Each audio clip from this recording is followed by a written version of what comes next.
This episode of Phone Booth Fighting Frank is brought to you by Freshly.com. Enter the promo code PhoneBooth and get $40 off your first two orders of freshly cooked meals from Freshly.com. 6 meals cooked by Freshly staff of chefs for only $39. That's the money-saving opportunity, but let's talk about the quality of food, because Freshly is now feeding us, Frank. They are shipping us absolutely fresh, already prepared, never frozen meals that all we have to do is pop in the oven, pop in the microwave. A couple of minutes later, we're eating, and especially for a couple of bon vivants like us who are always on the go, that is a tremendous advantage to have. I think it's a huge advantage, especially everybody nowadays in a hectic lifestyle. Man, I mean, being a father of 3 kids that are active in sports, and the wife and I trying to be in part of everything, sitting down and making full meals is difficult.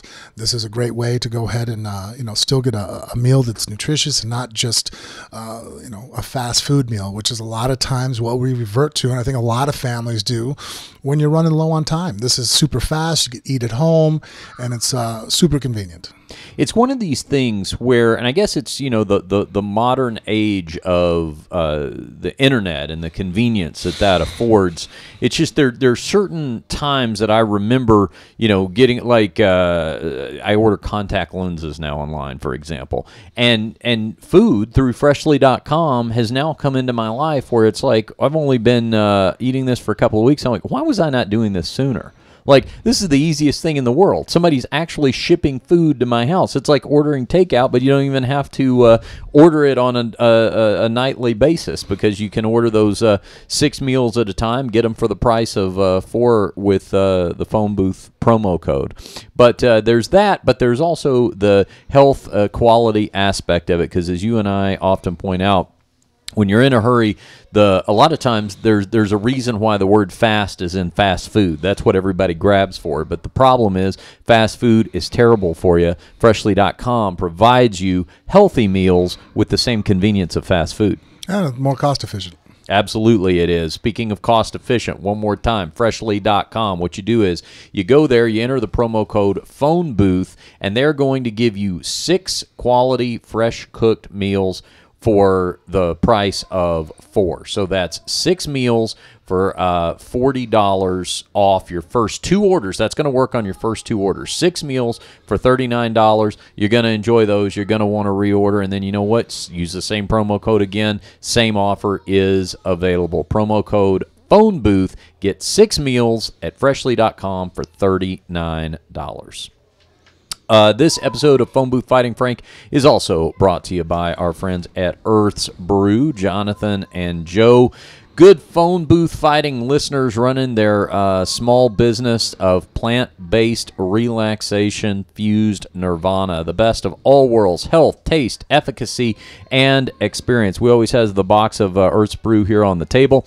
If you watch us on the Phone Booth Fighting YouTube channel, just a little 15-calorie per packet powder that you put in some water, and it's a great all-natural way to relax, to unwind, especially at the end of a long day, maybe some intense training, or maybe just a long day out there on the job site like Travis has. Yeah, and getting back in your sleep order. That's what I use it for. So much travel. Once you get home and you want to get back on the proper schedule, it's nothing like helping you to get into a nice, relaxed state before bed. You know what I almost used it for the other night?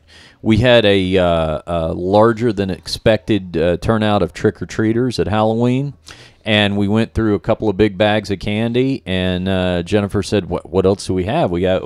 It looks like we got more kids coming down the street, and I was like, Earth's Brew? We got packets of Earth's Brew, but I don't know. I don't know if it's okay for all ages or not. So I didn't want to. I'm sure the parents would have appreciated a good night's sleep. Yeah, yeah. Well, I didn't want to be accused as the weird neighbor that's dosing all the kids. So I didn't do Earth's Brew, but that doesn't necessarily mean I don't know what their stance is. I'll clarify that for next week. I'll find out. I saw somebody who put up a thing on a side note of that, where they're like, oh, because marijuana is legal now in Vegas, beware of people being assholes and maybe putting edibles as far. Oh, right. That's right. But they don't.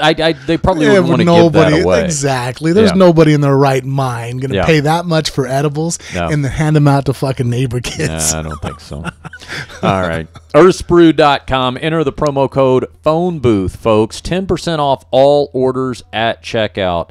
Earthsbrew.com. Also, Frank, lowtnation.com. Go to lowtnation.com. There's a phone number right there. Give them a ring if you are a man, maybe in your late 30s, maybe in your early 40s, or even north of that, who doesn't feel quite the same level of energy that you have in your past. And you feel like, for whatever reason, you're just having a hard time getting the wheels of energy to turn. What you do is you give them a call. They will pair you up with a laboratory in your area. Doesn't matter where you're located, anywhere in the United States, and a quick lab visit to see if you're compatible for lowtnation.com's treatment.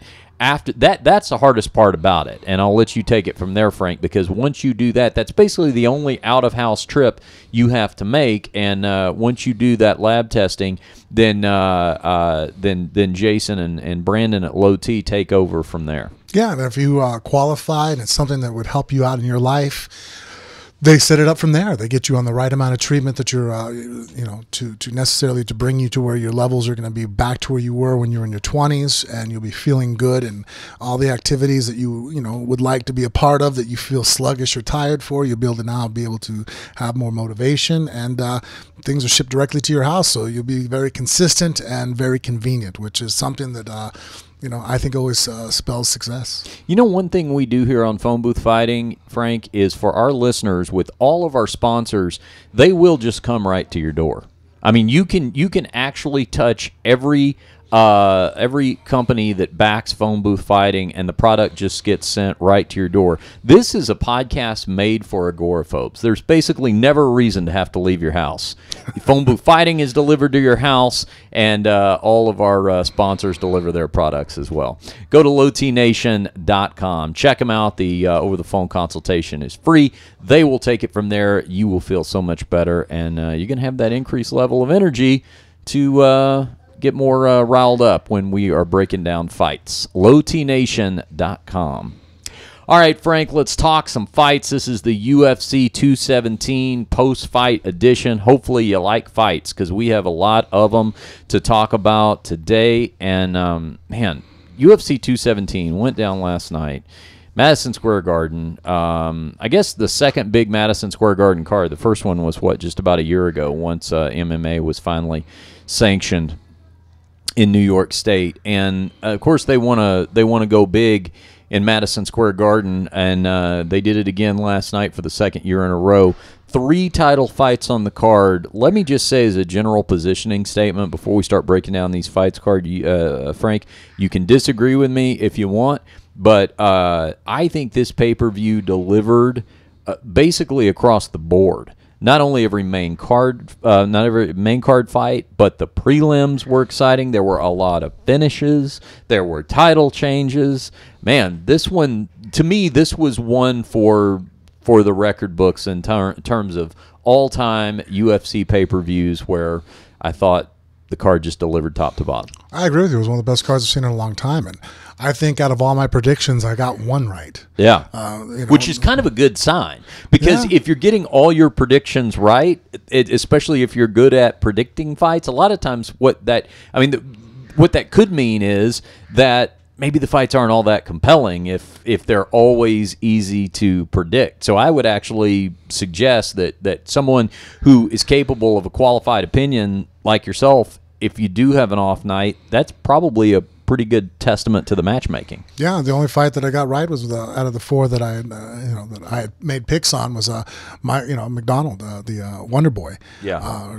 Stephen Thompson, sorry. And that fight I thought could have been a little bit more exciting. Thompson, but Masvidal's a tough guy, but Thompson stayed definitely within his wheelhouse and just outscored and landed some good shots, enough to make it a very decisive win. But in that fight, it's funny, New York still, I'm questioning how they do things there. Like between sometimes Did you listen to the scores right out? Yeah, now? there was a 10-8 round in there. I didn't see any. To me, there was no 10-8. How was there a round in 10-8 that fight. round? I didn't think so either. Yeah, I thought a 10-8 is like kicking someone's ass. Right. And I mean, I know he dropped Masvidal in I think the second round. I think it was the second. But I mean, even that. I mean, he stepped off, caught him with a nice right hand. Masvidal fell down, but I mean, was able to get right back up. Wasn't wobbled. It wasn't like it was close to being stopped. And see, that's the key criteria for me. To me, a 10-8 round has to mean that somebody was at some point in danger of being finished. Yeah, right. That's there me on too. the. I agree with you. I think that's a good way of estimating. It's like, hey, was the referee standing there giving the look? Right. Was it close to being stopped? Well, let's go in order. We'll work top down on the card. We'll come back to that feature attraction. But at the top of the card, and rightly so, especially after this performance last night, George St. Pierre defeats Michael Bisping by rear naked choke at 4 minutes and 23 seconds of the third round. George St. Pierre is the new UFC middleweight champion. Bisping went out cold. He didn't tap. He went to sleep. But first of all, Frank, your thoughts on the return of George St. Pierre after a 4-year layoff?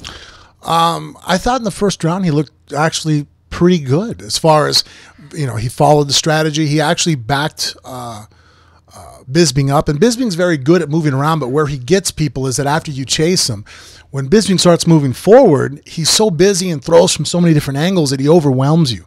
And I had picked this fight as basically, from rounds 3 on, I thought Bisping would just take over, be too much conditioning-wise, too hard to hold down. I thought George could take him down, but Bisping is very good at getting back up. We've seen that in past fights where guys he's like holding onto a wet bar of soap. He's very good at getting a post, turning his hips, pressing off, creating space and getting back up to his feet, and he's very focused at doing that. And so I didn't think that, that George being gone for so long and never being a high volume type of fighter, I didn't see how he was going to be able to put him away. But, another fight, like I said, that I got wrong. You started seeing what I thought the fight was going to occur starting to happen. In the first round, like I said, George moved forward. He kept Bisping kind of off balance and did better than I actually kind of expected. And then I was like, oh, well, maybe George is going to, have a good run of it. And then exactly what I thought was going to happen, George started getting fatigued. He's not used to walking around with that amount of size on him, fighting. You talk to anybody who's an endurance athlete, you add 10, 15, 20 pounds to anybody's frame and it changes things. And George was dealing with that change. And then when he was taking Bisping down, it was difficult, couldn't hold him down. And when he did, he didn't really cause any damage. Even there in the later part of the round when he had him in the full guard, George ended up receiving most of the damage back up to him. Basically, at that point, I don't think if he would have caught him with that left hook, I think Bisping would have went on to overwhelming him and probably stopping him. I didn't see George at that point, as tired as George looked in the second round. I was like, fuck, he ain't going to make it 5 rounds. I thought he'd probably lose a decision. And I saw his meter clicking down. And we know Bisping, I mean, for whatever you want to say negative about him, I know people have a hard time with his personality, rubs him wrong, but the guy can fight through adversity. I mean, Henderson basically almost killed him with 2 different punches in their fight, and he still got back up to his feet, was still busy, still the more active fighter, even in the 5th round after the abuse and damage he took from Henderson. So you knew that he was going to come on strong, and George showed that champions find a way to win, and he caught him with that left hook, and then when he damaged him, he couldn't finish him off with the strikes, and then I was at first like, oh, he might have a chance, and then I was like, oh shit, he's gonna blow his wad. George is trying to get him out of here. He's going to be dead. And then he was able to, wrap the neck, and very beautiful application of the rear naked choke. And then you could see that the years of him training with John Danaher has paid off because his understanding of the back control was immaculate. Not only did he control it, but you see how when he grabbed the butterfly hook, when he put in the hook, if you watch the fight again, he reverses it to the hamstring, uses a crab ride. And he did that to control and angle the hips so that way Bisping couldn't position his body out of misalignment from the rear naked choke. He did that even fatigued and tired. So that part of George's game is definitely taken huge strides, and I'm curious to see his evolution if he goes back down to welterweight, and he's able to now fight 5 rounds. I think that's something that could, add a very dangerous extension to his game. Is that, he had submissions. I mean, he submitted Matt Hughes, and but he was more of a ground and pound guy. Really beat you up with elbows and really, impose his will there. But now that his submission game has gotten up to the, to some of the guys he trains with at the Danaher Death Squad, he might, be a whole new reign for him. Yeah, that was. Can we pull the door? Do you think we can pull the door too? Travis, on the here in the phone booth fighting bunker, the security dogs are they're wound up about something going on out at the guardhouse. Oh, that's because we have other kids here, and the small dog baby, she just hates children. She is a grandma dog if there ever existed. You talk about GSP's corner, the additions of not only John Danaher but also Freddie Roach in the corner. By the way, this was the first time that Freddie Roach, boxing training legend, had ever cornered an MMA fighter. He's worked with some other guys. This was the first time we'd ever seen him corner in the cage. And George's boxing, I mean, his jab looked great, which it has in the past. But remember Koscheck, right? I mean, he basically beat Koscheck with the jab. But against Bisping, who is one of the better boxers in the UFC, I mean, even that I thought looked pretty crisp, looked pretty impressive. Yeah, I agree with you. Yeah. He landed a lot of shots, and also too, I mean, not to put it out there, I guess I am putting it out there. I've always wondered about Bisping's ability to see things coming because of the eye damage he took in that Vitor Belfort fight. The eye. I mean, you just every time he's even on camera, if you look at Bisping, he doesn't look right. There's something wrong with the eye, and I don't know what his field of vision really is. And George, I think, even alluded that in the post-fight, interview, saying that, well, we're going to go to the right a lot, knowing that he couldn't see anything to the left and catch him with a shot. And so I wonder if going into the future, if guys realize that Bisping really can't see punches coming. I mean, he can see bodies, and so I think that's what if you watch, he's very good at controlling distance because he can see where you are physically, as far as your hips to his hips, that ratio. But when punches come at him, he doesn't really react to them. If you watch his reactions, he reacts to motion coming his way. He'll move his body away from that. But as far as individual punches, it's not even like he grimaces before. It's like, I didn't see that shot. Oh, shit, too late to get out of the way. He's sitting there and he just gets caught cold turkey with some pretty hellacious shots. Yeah. What do you think about GSP? I mean, now he's the middleweight champion.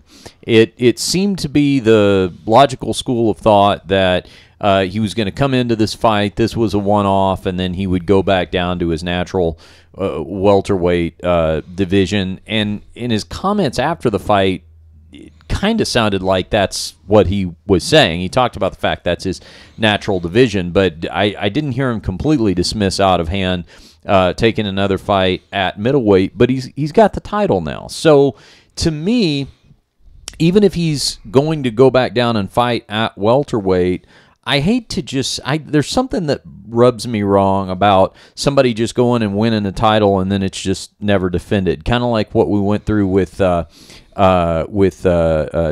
Durandamy and the women's flyweight title.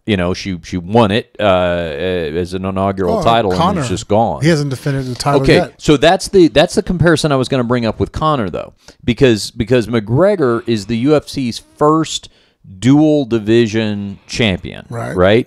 And so why not give George a shot at matching that record? Like, let him go ahead and go back down and fight welterweight. I assume he would get a welterweight title shot because he vacated the title when he left. He didn't lose it. Doubt. I mean, if he can get a title shot at middleweight, then he more than qualifies. Sure. There's no argument for him getting a direct title shot. So let's give him that, but maybe, because there was already... you don't yank the belt from him. I think that's maybe why he was measuring his words. Okay. I assumed that if I say that I'm never going to defend the middleweight belt, you guys might just strip me and then I fight welterweight. But if I kind of leave it gray, as long as I have about a year before we talk about yanking it from me or creating an interim belt, like they did with Conor, where Conor waited so long to make the fights occur.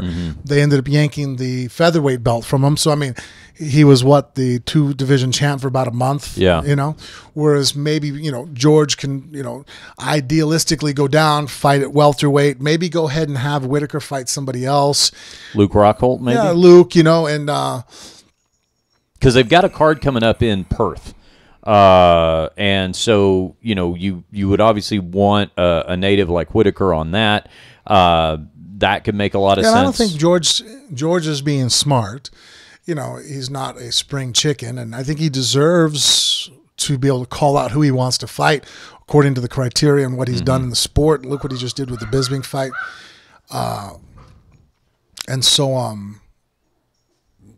I don't think a Robert Whitaker fight is a fight he wants. Robert Whitaker's stylistically is not a good fight for him. Not that he can't beat him, but Robert Whitaker hits hard. He's busy. You've seen Yoel Romero, who's a very good, big middleweight wrestler, not really able to impose his will on him for long periods of time. I could see the same issue happening, with George, and and Whitaker. If he does have a victory over Whitaker, is not really great. I mean, George St. Pierre is a legend in our sport. Robert Whitaker is still creating, and making his name.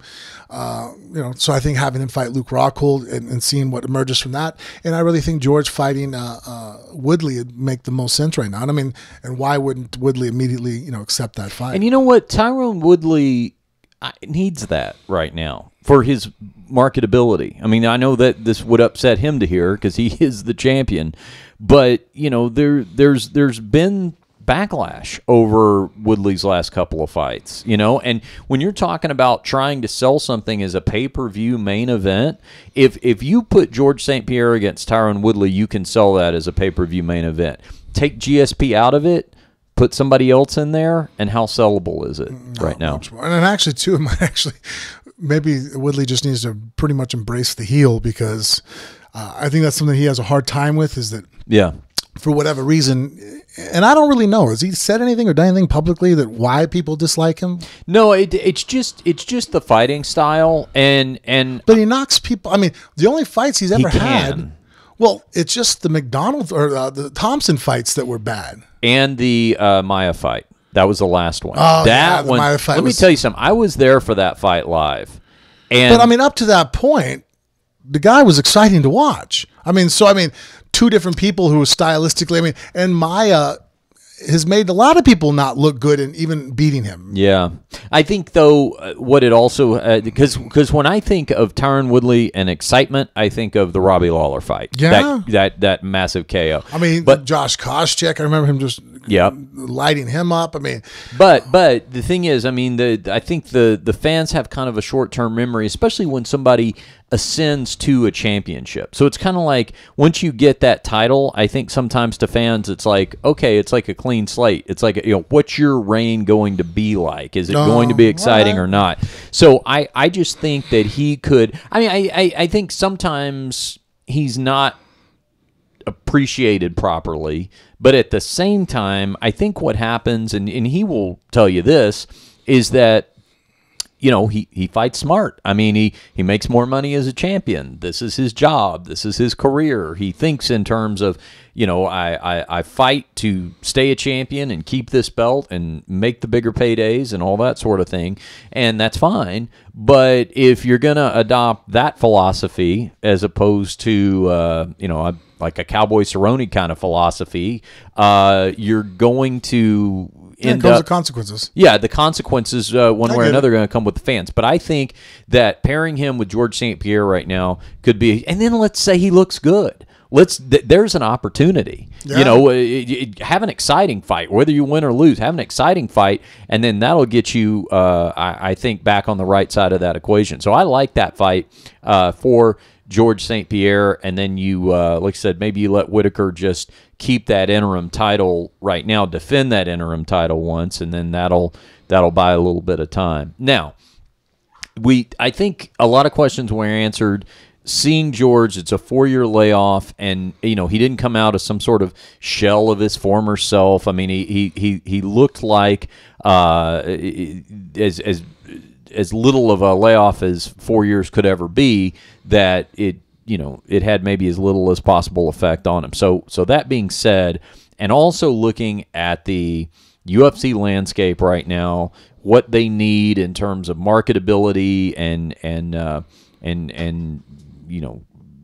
superstar names, could we maybe, and I don't know if one fight is enough to even start this conversation, but does it kind of make you start to think again in the back of your head about, hey, you know what, maybe one day seeing George St. Pierre fight Conor McGregor isn't the craziest thing? It'd be a huge pay-per-view, but man, I don't know. That's a lot of size. Well, okay, so we've seen Conor fight at welterweight. Well, first of all, they have fight at welterweight, but we've seen Conor fight at welterweight. George was never the biggest welterweight. He wasn't? No, I don't think. I mean, he was, I wouldn't say the biggest. I mean, I don't think of him in terms of like. I always thought he was pretty thick for welterweight. I mean, he would show up to the fights easily 195. I mean, his shoulders, his chest, his legs, and his ass. I mean, yeah. I mean, when I think of George, I think of somebody who actually, didn't have death weight cuts. Right. But I can't think of a fight right now on the top of my head, right, that George was outsized. No. I mean, he's a very thick, muscular guy, but I'm just thinking if, especially on fight night, if you saw him matched up against Conor McGregor, I don't know if it would look that out of whack if they were fighting at 170. Yeah. Well, I mean, and then when George is at 170, the guy is shredded.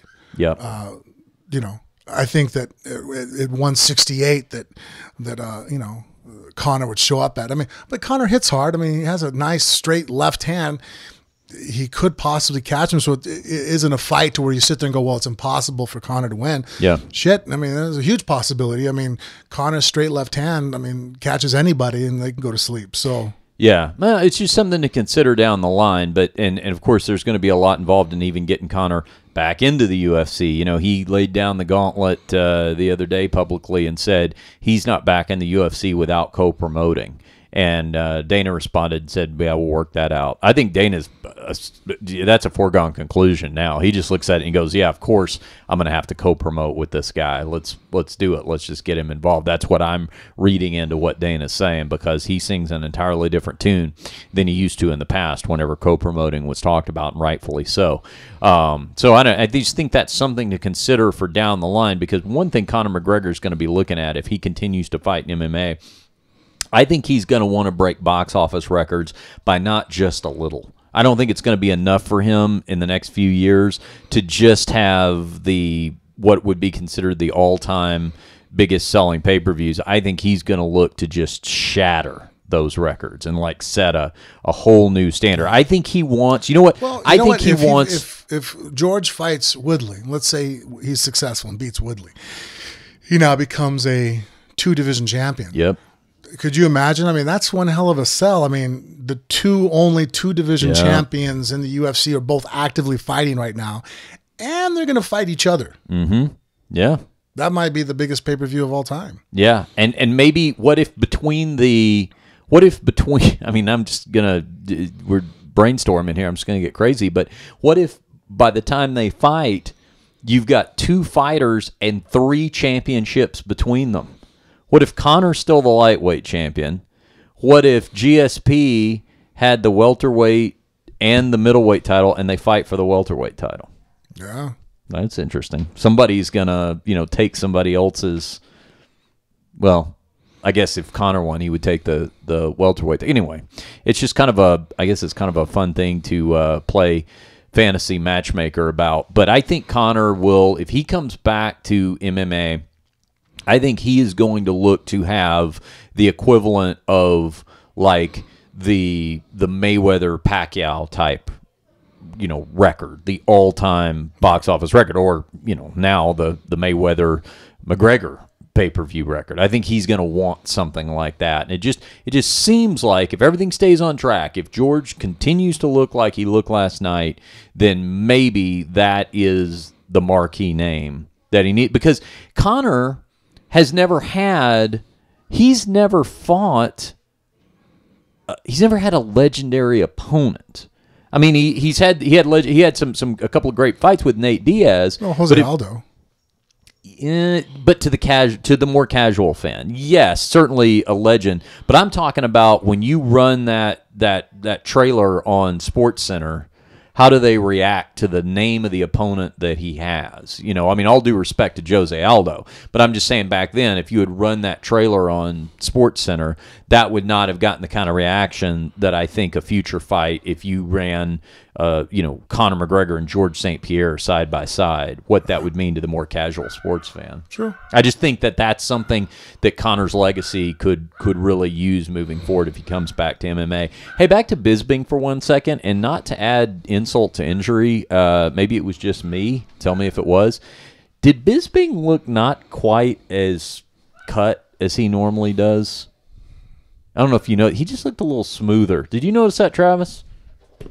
Yeah, we were talking about that too. Oh, yeah?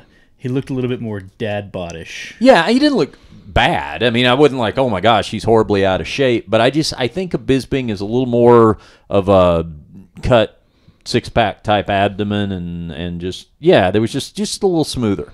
I don't know if that means anything. He's getting older. He's almost 40. I mean, that's fair. That's what we look like, right? Yeah, right. Exactly. I mean, I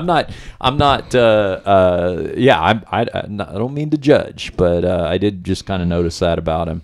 All right, co-main event: Cody Garbrandt, T.J. Dillashaw.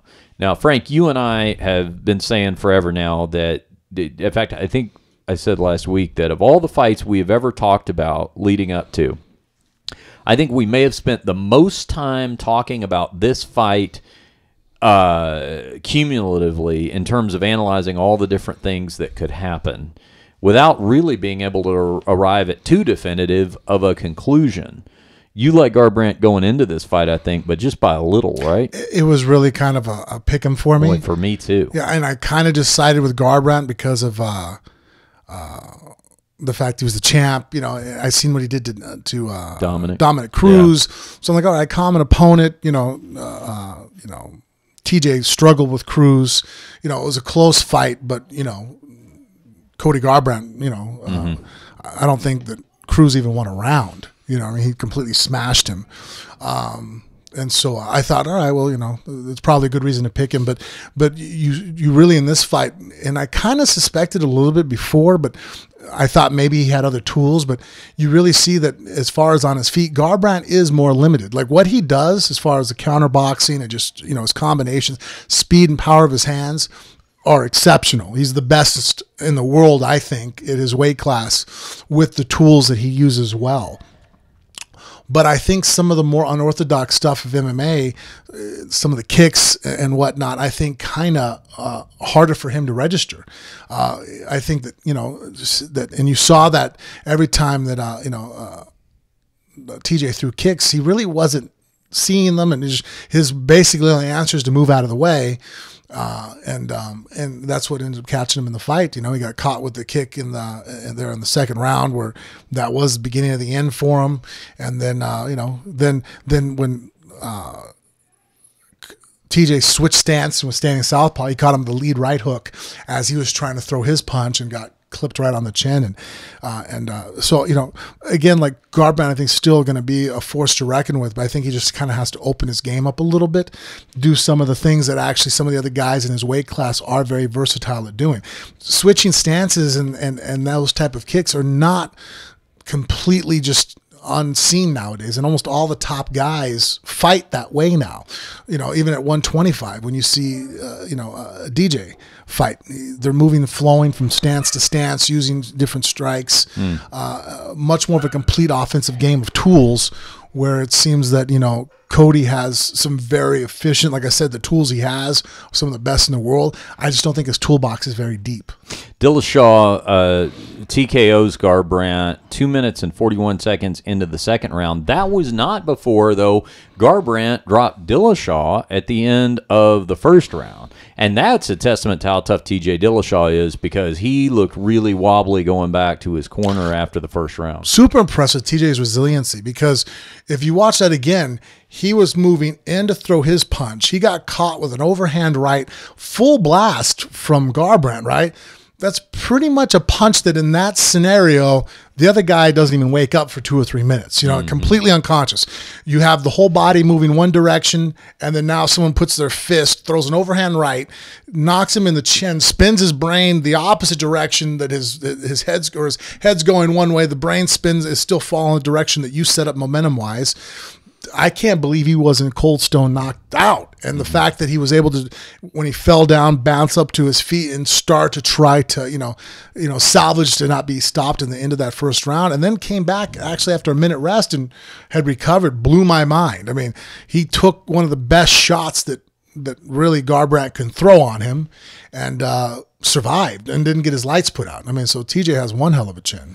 So TJ Dillashaw is now again the bantamweight champion. This fight, to me, for the couple of rounds it lasted, absolutely lived up to its hype. It was exciting. I'd love to see it again. Yeah. I don't know that Garbrandt couldn't beat TJ Dillashaw. I mean, it to me it was instantly compelling in terms of the matchup, and for as much build-up as it had, it really looked like it delivered. And I didn't think that it's also, I look for this in fights too.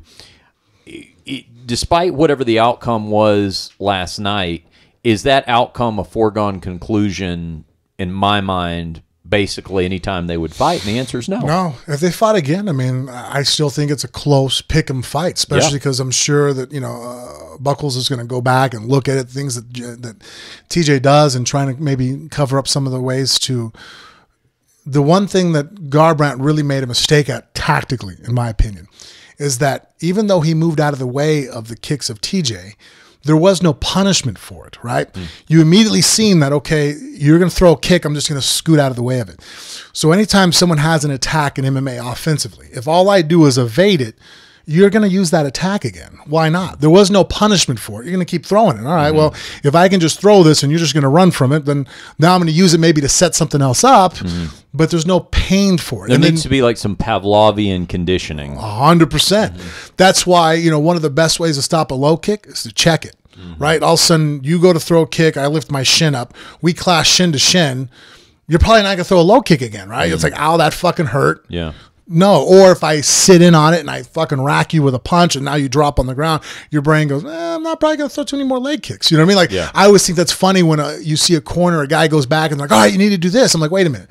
You need to jab more. I'm like, but your guy is jabbing. And when he did throw the jab, the other guy caught him with an overhand right.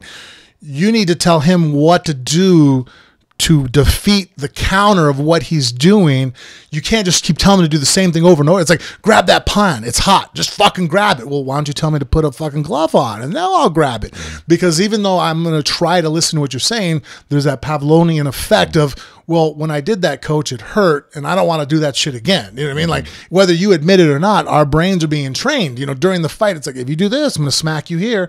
All right, shit, well, I'm not going to do that. And, there's that chess match going on, and that's part of it, the conditioning your opponent of, if you go here, I'm going to do this to you. Okay, well, now you're not going to do that. What's your adjustment going to be? Trying to anticipate adjustments and then saying traps and whatnot, going back and forth. So the problem is that, and then you've seen that in the corner in the second round, they're like, just don't even set your kick up, just throw it. I'm like, holy shit. They're not even worried that he's going to counter them because he didn't have to throw anything in front of it. They're like, look, you're being too cautious. Basically, you're right. If we fought a very good guy that knew how to, not that Cody's not a good guy, but if Cody had a good defense for your kicks, we need to set them up so you're not a sitting duck in water, 1 foot in the air, 1 foot on the ground, and this guy's going to counter you. Cody's not defending your kicks as far as he's not countering your kick. Let him go. You heard him say, just throw them. And you would never say that. A coach would never say that to a fighter unless you had no fear of the counter. So then that shows that, Garbrandt's guys, it's like, hey, look, Cody has to make people pay for kicking him. Has to hurt. And the only problem is so far the only counter that I see he has is sometimes he'll try to tag you with a punch, but now you're talking about a guy who's kicking, which is a long distance weapon, and then me trying to get you with a punch immediately afterwards without jamming the kick to begin with. And that's not always a very consistent tactical application of that, counter. And so, but if he fixes that was, now it's like, well, shit. Cody was looking good. You've seen he almost finished him in the first round. So you're right. If they were to fight again, and Garbrandt's guys fixed that aspect of his game, then now we're talking now a real exciting fight. Now, after the fight, TJ Dillashaw gets the bantamweight title back around his waist and promptly calls out the flyweight champ, Demetrius Mighty Mouse Johnson. He said that he thinks that Johnson ducked him and that TJ is now going to go down to flyweight and challenge for that title. You and I both thought that it was not the time to make that fight before DJ broke the all-time consecutive title defense record. But now that he has, do you like the idea of making that fight? 100%. And I think that, as long as DJ's contract gives him pay-per-view buys, then he needs to make that fight too. There's no reason not to.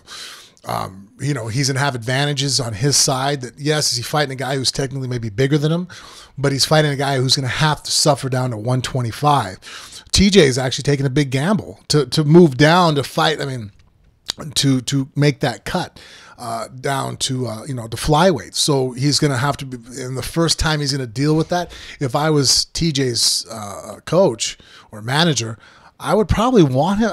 It's one of those things where it's like, shit, man. Are we going to try to do a test run? Mm-hmm. How do you know how you're going to feel after getting down to not 126 to 125? Yeah. You're going to cut 10 extra pounds. How are you going to feel the night of the fight? And then we're going to fight the world's best fighter pound for pound in the world.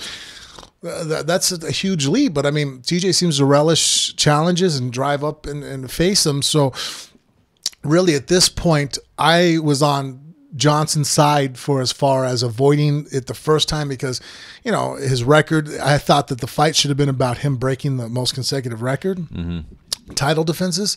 But in this situation, it makes all the sense in the world. I can't see, I'd have to wait and hear, what would be your argument for no? And it should be a great, like you said, a great payday for DJ.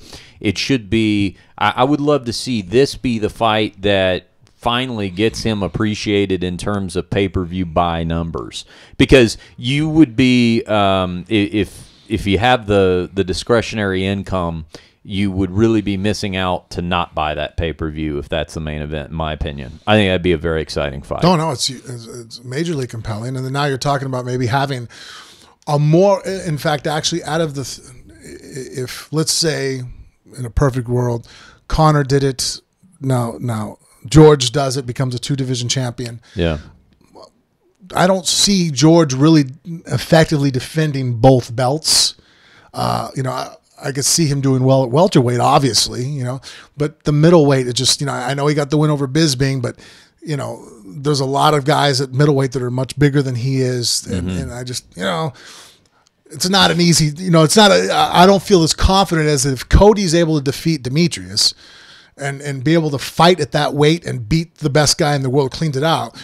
Now he can go back and forth. It's like, well, shit, you actually have a guy in TJ Dillashaw who legitimately could defend 2 belts. Yeah. Then there's a couple of real interesting... And then he becomes the first guy who does that. Not just collecting belts, but actually maintaining them. Yeah. And there's a couple of real interesting, X factors in that matchup. Because let's say that Dillashaw comes down to 125, has a hard time with the weight cut or whatever, DJ beats him. Okay, well, now maybe there's a call for DJ to go up to 135 and challenge for the bantamweight title. DJ has not done as well at one. That's where he's lost in the past, like when he lost to Cruz because he was fighting outside of his natural weight class. I don't think he has to do that now, but I think, let's say if he and Dillashaw make an interesting matchup, but Mighty Mouse bests him at 125, I could see us looking at it as fans and going, oh, okay, but let's see what happens when you advantage on the other home turf. Right. Let's try that. And then now see what DJ happens. might become the 2-belt champion. Let's see what happens. I think that could be very interesting. I'll tell you another thing, too, about those 2 guys fighting, is that both of those fighters, Dillashaw and Mighty Mouse, have something in common that I love about them. And it's that both of them will go for a finish when they are comfortably ahead on scorecards. Dillashaw did it when he fought Barao. Yeah. He was, all he had to do was sit on a lead. Dillashaw also did it against Joe Soto when Soto stepped in as a last-minute replacement when Barral wasn't able to make weight. Both of those fighters, he could have just sat on a lead. But he didn't, and he finished them late in both of them 5th round, I believe. I know Barral was 5th round. I think that's right? 4th or 5th? Late in the fight. But with Mighty Mouse has done the same thing. Yeah, he has the record. He has the record. That's right. You would talk about records that cannot be broken. Even if somebody ever beats his consecutive title defense record, no one will ever be able to beat the he has the record for the latest finish in UFC history, 4 minutes and 59 seconds into a 5-round fight. It's impossible to beat it. It will only ever be matched. But he did that. He's done that more than once. I mean, in my opinion, he basically did the same thing against Ray Borg here this last time out. You know that he could have, had he wanted to just coast to play it safe, he could have beaten him on the card. So the fact that both those guys do that, I think, would be really exciting if you saw them match up together. So that makes a lot of sense to me now. Maybe the biggest surprise of the night was in the women's strawweight division. Not maybe. Definitely. Definitely. Yeah. The champion. I feel bad because right before the fight, we're in the living room and soon we're picking fights and stuff. And my wife goes, Rose. And I'm like, and I looked at her like, are you crazy? If Rose makes it 3 rounds, I'll give her a fucking kudos. Like, hey, good job for you. I couldn't have been more wrong. Well, she didn't make it 3 rounds because she only needed 1. She KO'd Joanna Jędrzejczyk. I never would have called it. Yeah, 100% never saw that coming in a million years. A TKO 3 minutes and 3 seconds into the first round. Now, did you see Jędrzejczyk tap to the strikes? Yeah, I saw it the first time. Yeah. So because you see John standing there, I'm like, oh, is he going to jump in? I mean, he's given Joanna a lot of leeway to get through. I think the fight would have been stopped a lot sooner on other people, but it's a championship fight. He's sitting there watching, and then you see her like, okay, fuck, stop it. Yeah, I mean, I knew Namajunas was going to have a ground advantage. I just thought the problem is getting it there because I thought Jędrzejczyk would be able to keep it standing, but I don't think anybody that even thought that Namajunas might be able to pull out a win was picking her by strikes, by TKO. And, I just didn't see her being able to take Joanna down. And, I mean, Joanna, on her feet kills everybody. I mean, I thought that for sure it had been a kickboxing match. And I think Rose has good stand-up skills, but I didn't think they would match just the tenacity and power that Joanna has. And like I said, man, I couldn't have been more wrong about a fight. Like, in fact, out of all the fights, all my friends, they bet. They always call me, hey, what do you think about this one? I'm like, oh, that's the easiest bet. Yeah, it was incredible. Now, how much of it do you think? Because we saw coming off of the Ultimate Fighter season that Namajunas was on with Carla Esparza, who became the first women's strawweight title holder. It was Namajunas and Carla in the finals. A lot of people had picked Namajunas to win that fight. I thought she was going to win that one. Yeah, Esparza ends up winning. I thought Esparza was always very one-dimensional. Yeah, but all we saw from that point forward was Namajunas evolving and working and getting better. So how much of that outcome last night do you think was Namajunas' improvement juxtaposed to, do you think there was anything that looked in any way off about Joanna's game? No, I thought Joanna... I don't either. I mean, unless she comes back and says she had an injury or something, but I didn't see that. I didn't think Joanna was starting out having a great first round. She seemed kind of forcing her technique. She didn't seem smooth. But I've almost kind of learned to accept that with her, that she's lost first rounds before. I mean, Valerie Letourneau won the first round against her. I've seen her in fights not win the first round. The thing that I've always been impressed with Joanna is that after the first round, it seems like she always adapts, makes that adjustment, and then just comes out and just slaughters her opponent. Yeah. So it's not that she's a slow starter, but I think just, it takes her a second to get her rhythm. Yeah. Does that make sense? Yeah. Okay. And Rose didn't give her the time. No, not at all. Caught her with the flash knockdown to begin with, stunned her, and then when she got back up, man, that's left hook. Shit. Yeah, and it was that was, as Frank said, the surprise outcome of the night. But I always enjoy watching Namajunas fight, so I don't think that in any way this is a downturn for the division. In fact, you want to talk about no-brainer rematches. I think Joanna has certainly a claim to make for a rematch. Absolutely. I don't know if we get it right away or not, but sure would be fun to see it again. Namajunas fights not to have that immediate rematch. Yeah. I mean, how do you not give Jacek a rematch? Yeah. You basically gave it to Ronda Rousey when she came back because how dominant she was as the... That's a good point. Yeah, exactly. I mean, she didn't immediately get a rematch against who took her belt, but she had got an immediate title shot as soon as she came back. And, Anna Jacek was #1 fighter in the world's division, female fighter. How do you not, if she wants to immediately fight Rose again, it would be... then if she doesn't get that case made for her, then nobody gets that case. Because there's very few times you have a champion that dominant in a division, and not be able to get an immediate rematch wouldn't make sense then for anybody else to ever receive that.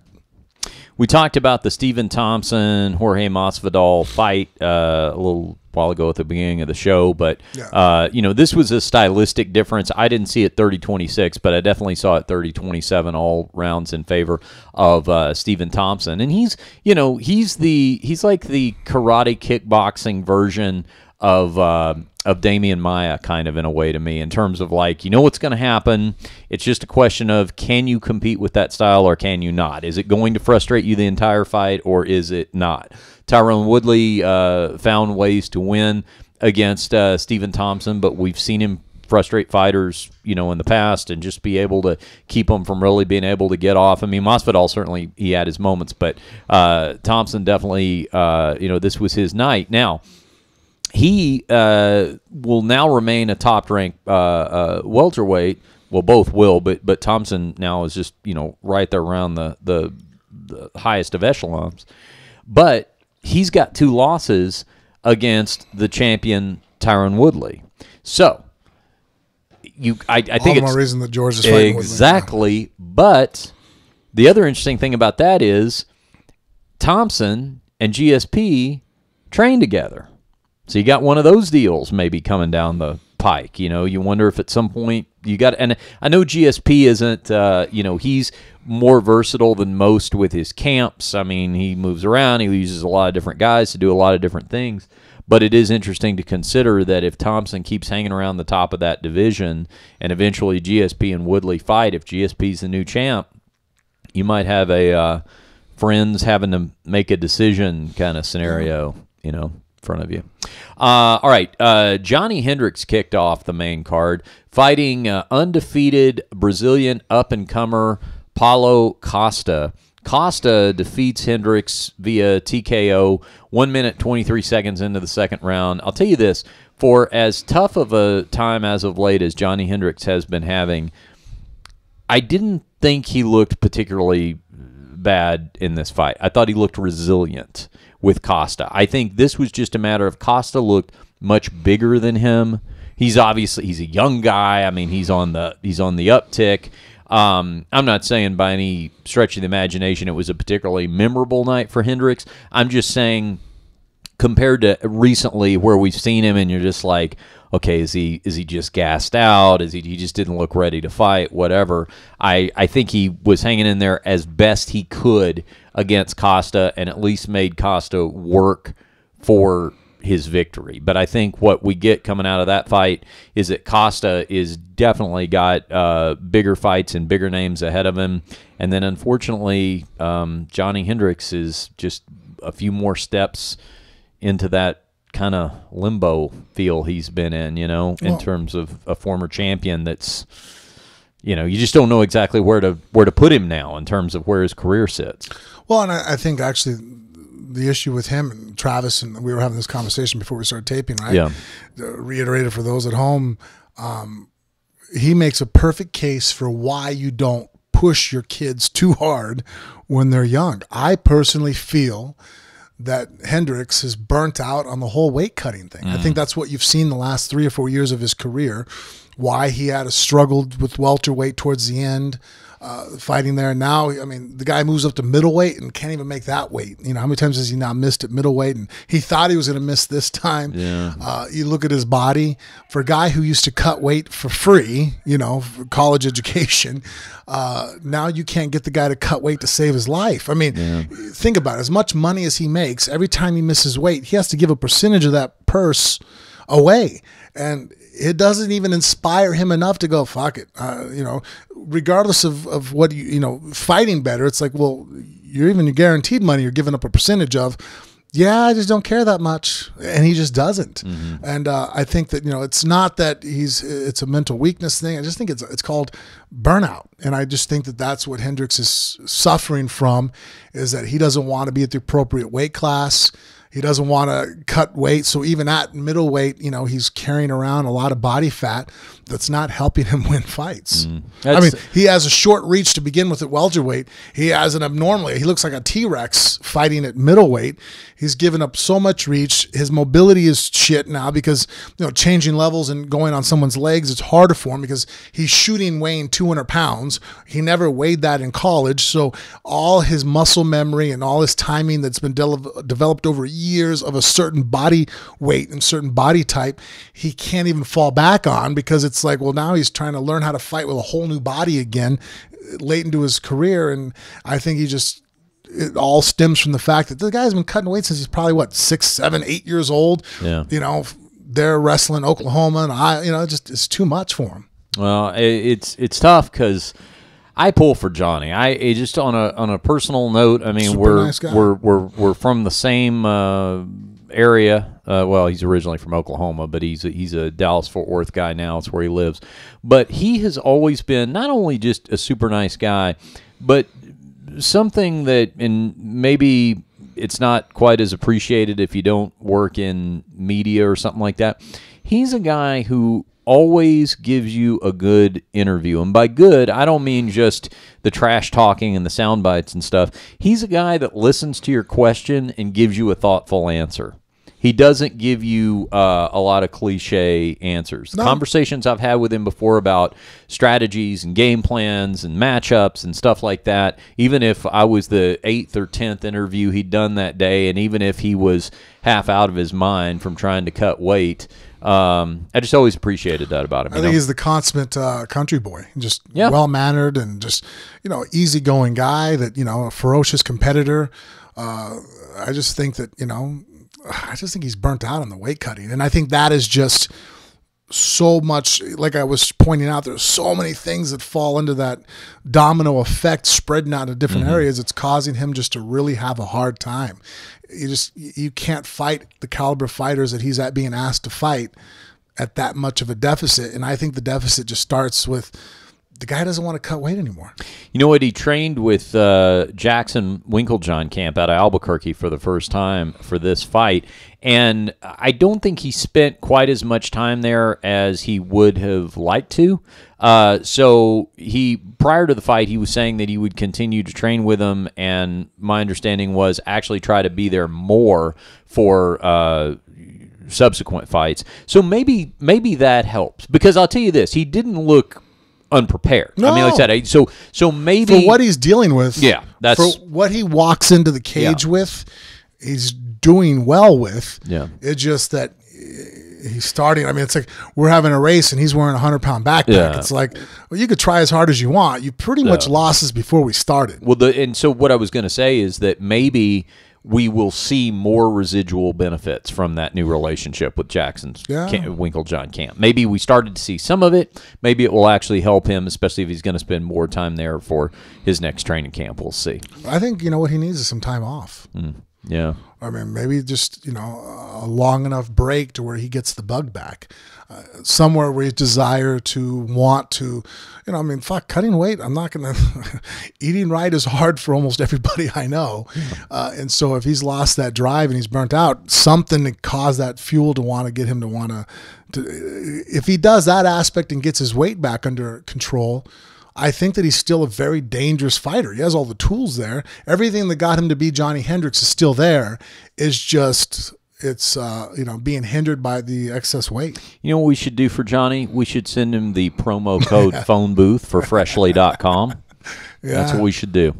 All right. Let's run through these prelims too real quick, because this was, even the prelims on this card, there were a couple of fights very early on that I missed, but every fight that I saw, just because I was at Ozfest last night, I had the most metal-tastic of boy. All I was missing was Matt Brown with me last night, and it would have been the most metal of all evenings of 2017.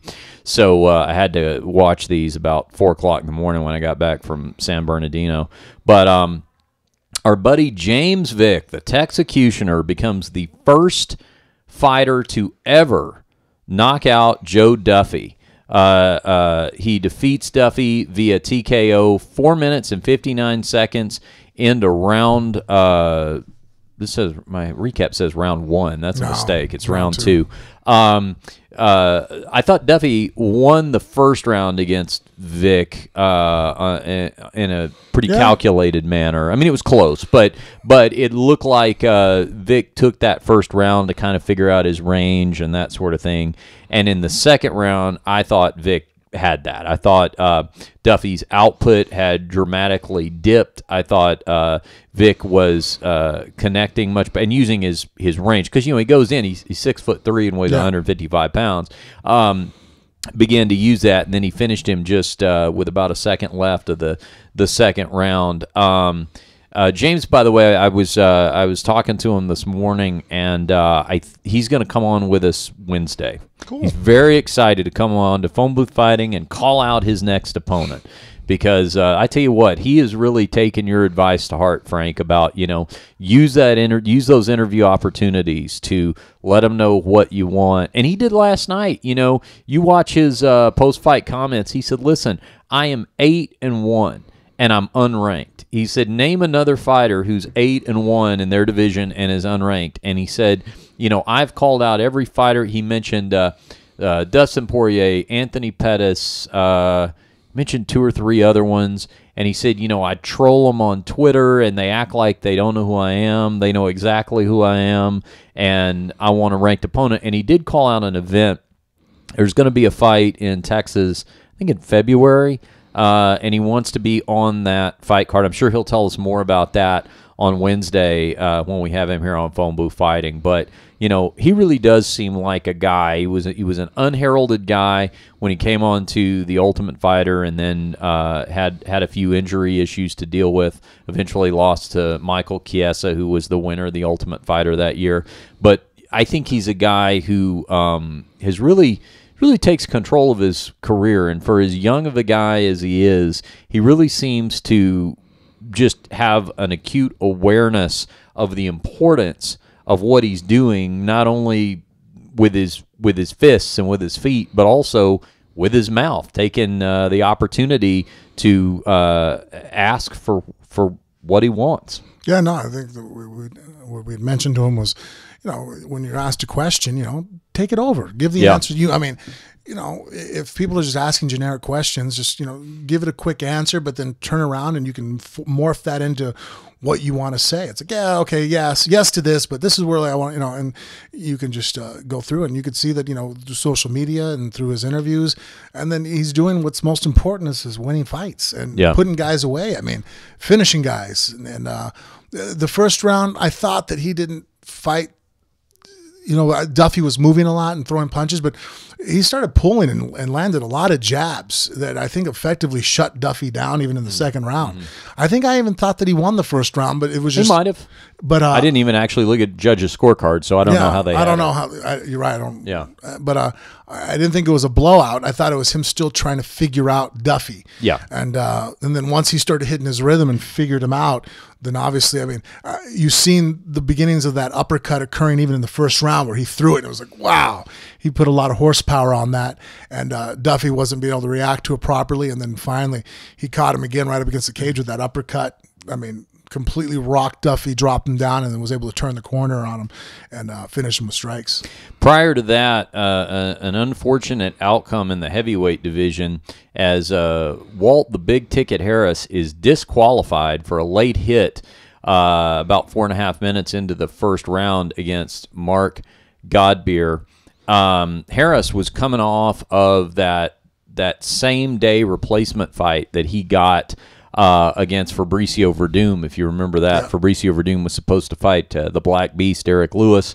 The Beast got hurt. Harris was already on the card. He stepped up. He fought Verdum, lost that fight, but a great opportunity for him, and I thought it was good to see him get back in there, 4 weeks later, try to get back on the winning side of things. And what happened, the unfortunate circumstance in this fight was Harris was doing well. He kneed Godbeer low to the groin. Godbeer put his arm out, winced, at the groin strike. The referee, who was sort of behind Harris when the blow connected, starts yelling time. You could hear it. He was calling timeout for the low blow, and then he moved to get an arm in front of Harris as well, at the same time as Harris threw a left high kick to a retreating Godbeer, connected with Godbeer's head, wobbled him. Godbeer goes down to his knees. Doctors come in, deem that he is unable to continue, and the referee disqualifies Harris. Now, my thought on that was this, Frank. First of all, I don't think Harris did it intentionally. No. But he is responsible for the control of the situation. Now, here's what I thought. I don't know how he couldn't have heard the referee yelling time. The referee was even kind of, I thought was already touching him as he started throwing the kick. And even, there were so many factors that as a fighter I'm aware of. That I'm like, well, the fact you throw a strike low and the guy turns around and starts putting his hand, that sometimes already starts calling your attention, like, oh shit, was it a low blow? You see fighters do it all the time. We throw an inside leg kick, we throw, a knee to the belly. You'll see someone wince, and immediately, even before the referee comes over, you go, oh shit, all right, low blow. I get it. You know what I mean? Like, you don't. Also knowing where your knee kick, because it wasn't on the borderline. It was clearly a low blow. So it's kind of like the knee went to the groin. It ain't like it's soft. The guy's wearing a cup. Right. You felt it. You know what I mean? Your knee has no padding on it. Yeah. So there was a lot of factors that I wonder why Walt, and not that he's a dirty fighter, but like maybe just from a lack of experience in the gym, sparring, that like none of these, there was so many layers of to break you from the trance of fighting that didn't break him. You can even see when he threw the kick and the guy has his arm on him, it's like he was still in fight mode. It's like he said to the referee that he didn't hear the referee yell time. So you take him at his word for that.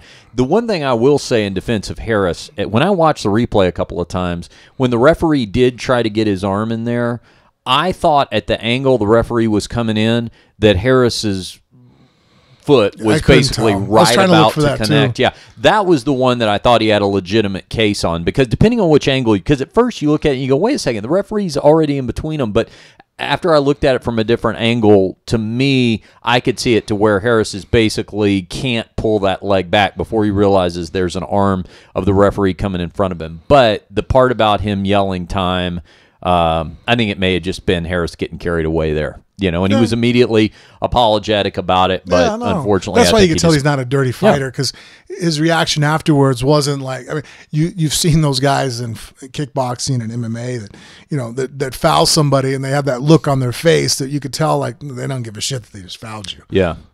I think it was just a tough outcome for Harris. Shitty situation. Yeah, something that bothered me that kind of got buried in all that is the fact that Mark Godbeer's nickname is Hand of. It makes sense when you say it all together, Mark Hand of Godbeer. But if you're just calling him by his nickname, like we say Mighty Mouse, you're going to just call him Hand of. It's awkward, isn't it? Yeah. Yeah, some of the nicknames only, it's kind of like Bader's. Darth. Yeah, Darth by itself was kind of like, what? Yeah, that's true. You need that's a good point. Yeah, you need Darth Vader. You're like, oh, Yeah. okay. Yeah, that's a good point. You got to make sure you say the whole name. Also, Ovent St. Preux defeats Corey Anderson. I didn't see the bonuses. Does anybody see did St. Preux get bonused? He should have. Wow. That head kick that knocked Corey Anderson out cold. Anderson, by the way, who was looking good against St. Preux. St. Preux is an interesting fighter. Again, he's a guy that I personally like, just having interviewed him in the past and stuff like that. But he's got these sort of interesting curiosities about him, like the fact that he's got is it 2 or 3 Von Flue chokes now? I think there's a total of 4 ever, or 5. I think there's a total of 4 or 5 in the history of the UFC. One of them is by Jason Von Flue. That's how rare it is. But then St. Preux has finished, it's either 2, if not 3 fights by that same choke. I just think that's kind of interesting when you've got some little weird curiosity like that on your record. But St. Preux lays out Anderson with a high head kick, 1 minute 25 seconds into round 3, and St. Preux is I think he came into that fight maybe ranked 6th in the light heavyweight division. So, he's a guy to watch, because even though he had a marginal night against John Jones when he got that title shot, Jones is gone now. Daniel Cormier was sitting right there cage side, and, it's a new day in the light heavyweight division. Yeah, and the kick that he landed on Corey is the same kick that John landed on DC. Yeah, from a southpaw stance, the left roundhouse. True. So maybe we see that fight at some point in the division. I missed the Mickey Gall-Randy Brown fight. Brown defeats Gall, unanimous decision, 29-28 on 2 scorecards, 29-27 I did too, on another. because fucking college football. Oh, that is the worst. Let me say. I didn't know about that, because usually, someone else is always controlling the TV for me. So I had a tape. We're cleaning the garage. James comes over. Raymond's over. I'm like, all right, guys, let me finish up out here with the wife. We'll get into an hour into it, so I don't have to listen to other commentators who suck. Yeah. I don't have to watch commercials. We can just fast forward through this shit. So then I get there and I start doing it, and all of a sudden I see college football. I'm like, did I tape the wrong fucking thing? And then I'm like, and then James is like, no, that's why we have to usually tape both channels. I'm like, I hate that. I'm like, oh, fuck, because usually James gets here and he takes care of everything for me. I'm like, oh, fuck, I thought I had everything done right. There is nothing worse. It's the same exact thing happened to me. Now I realize why I missed it, because you're right. That's why I hit my DVR. It's supposed to be on FS1, and it's Midwestern University against Ding Dong State, and the first thing you hear is the commentator go, if you're tuning in for UFC 217 prelims, you can go over to FS2 and see. I'm like, how can this not be fixed somehow in the modern age? I mean, beyond just jumping over to another channel. How can it not just know that that's what I want to see and flip it? It seems like they could do something in the coding that would let you know to change the channel. But anyway, that's a long way of saying that we missed that fight. I did not miss Alexei Olenek taking on Curtis Blades. Now, this was same referee with that weird outcome, Walt Harris and Mark Godbeer later on the card. But in this one, Blades defeats Olenek by TKO a minute 56 seconds into the second round, but the way it happened was very weird. Did you see this one? This was a Fight Pass card. Okay, I'll just briefly describe it. So what happened was Olenek was basically, to a large extent, beaten by Blades, but Olenek's tough as nails when it comes to putting him out.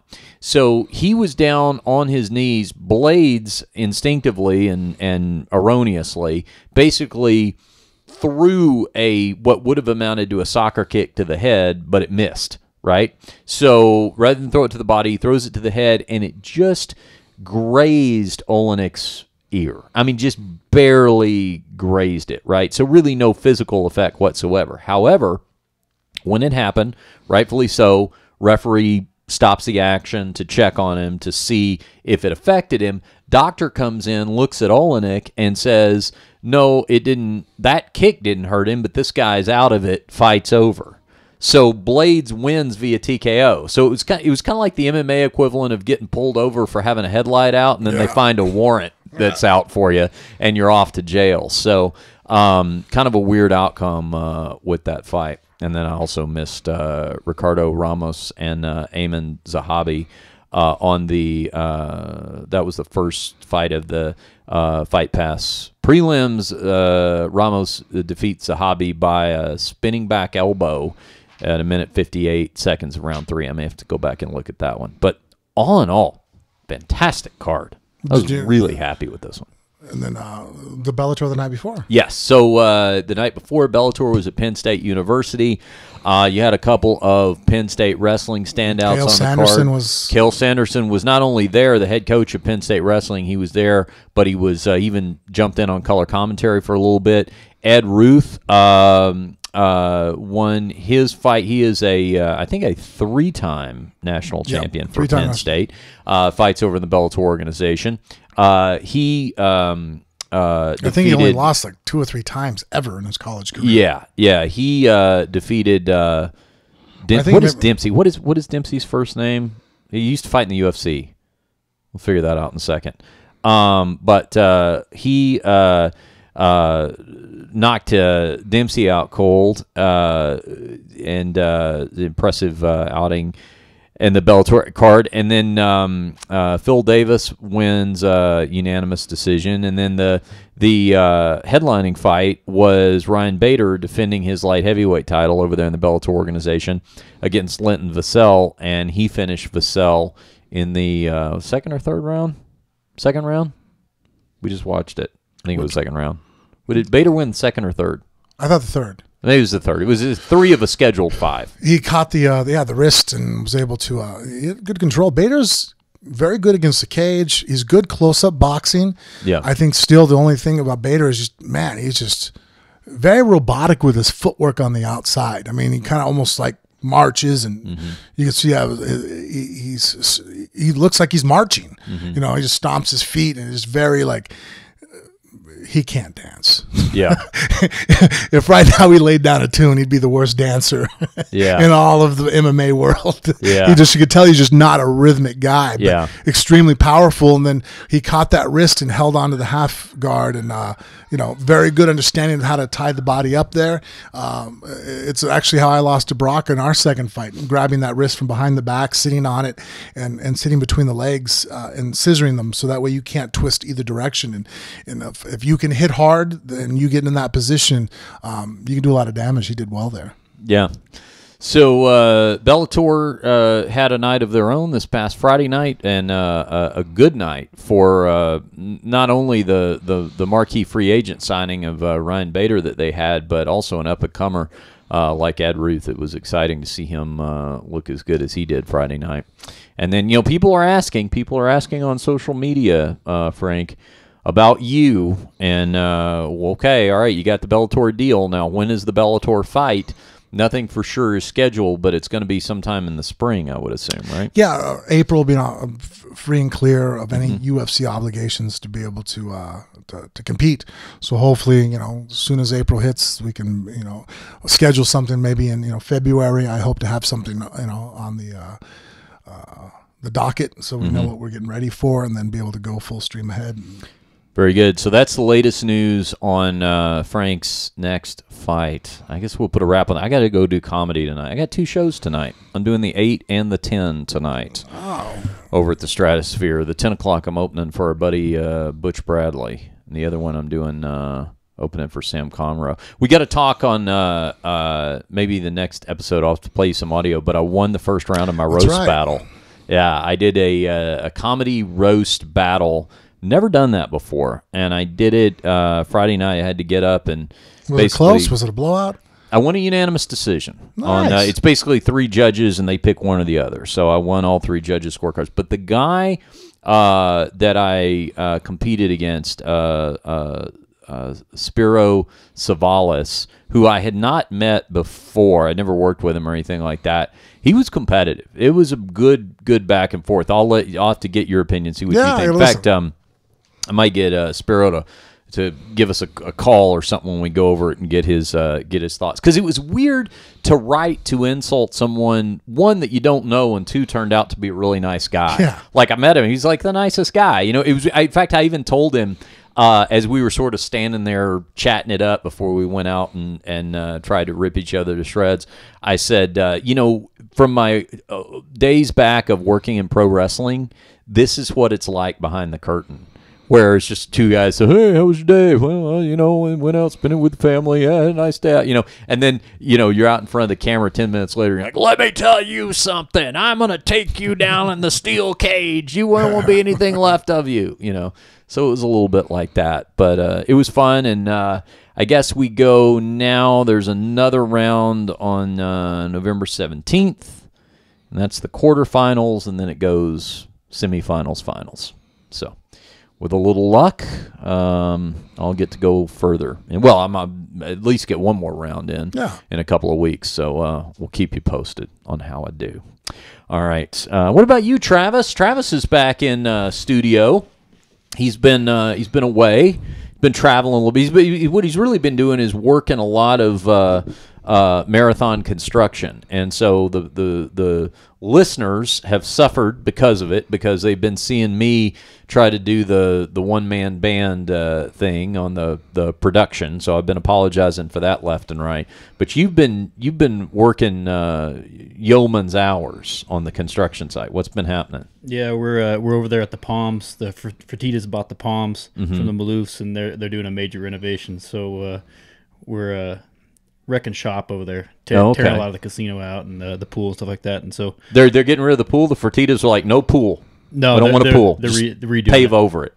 Oh, they're doing a newer pool. Yep. That's all new renovation. That's a better idea, because I was it's not too late. I was going to try to talk them out of that, because you want your casino to have a pool. Yeah, and they want it done right away. So we're working 6 days a week, crazy hours until that's done. So what else? My apologies. I've been gone a lot. That's all right. It's okay. You know, you gotta pay the bills. What else are you? What other bells and whistles are they adding? Are they adding a performance center? Are they doing that over at the Palms? You know, I'm not sure. All we're involved in is the pool deck up on the roof and the Rain nightclub demo. Frank, I think Travis knows more than he's saying. He seems a little guarded right now. He'll wait till we're off air. Yeah. All right, very good. Well, you can follow Travis and his construction exploits on Twitter at Scuba Tea Diving. T as in Travis. Frank, tell them about the Amazon banner on phoneboothfighting.com. That's pretty important. Yeah, it's one of the easiest ways to support the show. Anytime you do any of your online shopping, if you use Amazon, click through our banner so that any of your purchases, a small percentage at no extra cost to you, comes back to us. Got a new T-shirt design, too, up in the store at phoneboothfighting.com, the Phone Booth Fighting Ouija board T-shirt. Click on the store tab at the top of phoneboothfighting.com and check that one out. I wore that to Ozfest yesterday, and I got a lot of compliments on it.